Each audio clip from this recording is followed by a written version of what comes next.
আসসালামু আলাইকুম, কেমন আছেন সবাই? আশা করি সবাই ভালো আছেন। যে যেখান থেকে এই ভিডিওটি দেখছেন সবাইকে শুভেচ্ছা জানাচ্ছি। আজকের ভিডিওতে জানিয়ে দিব কুয়েতের সর্বশেষ খবর। প্রথমেই জানিয়ে দিচ্ছি কুয়েতস্থ বাংলাদেশ দূতাবাসের আপডেট। কুয়েত প্রবাসী বাংলাদেশিদের বানাতে দেয়া বেশ কিছু পাসপোর্ট বিতরণের জন্য দূতাবাসে প্রস্তুত রয়েছে। যারা বানাতে দিয়েছিলেন যোগাযোগ করতে পারেন। পাসপোর্ট বিতরণের সময় হলো অফিস চলাকালীন সময়ে প্রতিদিন সকাল ৯টা থেকে বিকেল ৩টা ৩০ পর্যন্ত।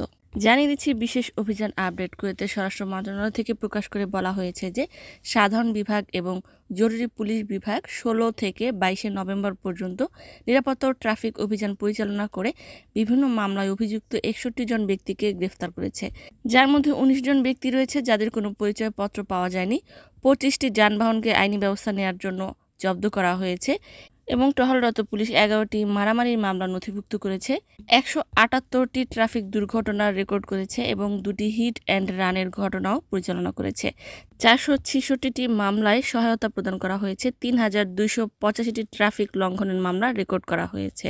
৮টি গাড়িকে জব্দ করা হয়েছে।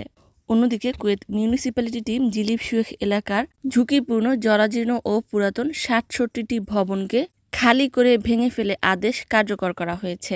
জনসাধারণের জন্য এই ভবনগুলো হুমকি স্বরূপ ছিল। জননিরাপত্তা নিশ্চিত করতে এই আদেশ বাস্তবায়ন করা হয়েছে। অন্যদিকে কুয়েতের কাস্টমস কর্মকর্তারা টার্মিনাল 4-এ ইউরোপ থেকে আগত একজন ব্যক্তির শরীরে ৪১২ গ্রাম গাঁজা স্ক্যানিং করে উদ্ধার করেছে। ইউরোপ থেকে আগত ওই ব্যক্তি এই গাঁজা সহকারে কুয়েতে পাচারের চেষ্টা করার উদ্দেশ্যে প্রবেশ করার চেষ্টা করছিল। আটককৃত ব্যক্তির বিরুদ্ধে কঠোর আইনি ব্যবস্থা নেওয়া হবে। অন্যদিকে কুয়েতের ফিন্টাস এলাকার সাগর পাড়ে একজন ভারতীয় যুবককে মৃত অবস্থায় উদ্ধার করা হয়েছে। কর্তৃপক্ষ জরুরি ফোন পেয়ে রবিবার ভোরে স্থানীয় শ্যালেটের কাছে পাথরের উপকূলীয় অঞ্চলে ১৯৮৫ সালে জন্মগ্রহণকারী একজন ভারতীয় ব্যক্তির মৃতদেহের খবর পান। উদ্ধারকারী দল ঘটনাস্থলে পৌঁছে মৃত ব্যক্তি সম্পর্কে তদন্ত করে এবং জানায় যে মৃত ব্যক্তিকে হত্যা করা হয়েছে, তার ২ হাত কেটে ফেলা হয়েছে এবং মৃত ব্যক্তির আশেপাশে অনেক রক্তের ছাপ দেখা গিয়েছে। আরও প্রমাণিত হয় যে এটি ইচ্ছাকৃতভাবে একটি হত্যাকাণ্ড। এ ব্যাপারে সন্দেহভাজন একজনকে আটক করা হয়েছে এবং তদন্ত চলমান রয়েছে।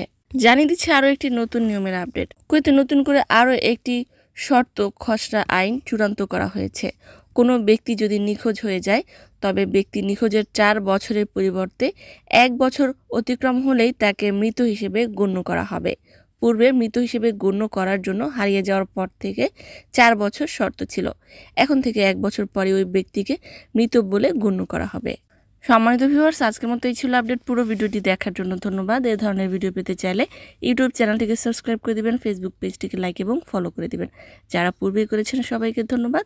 আজকের মতো বিদায়। আল্লাহ হাফেজ।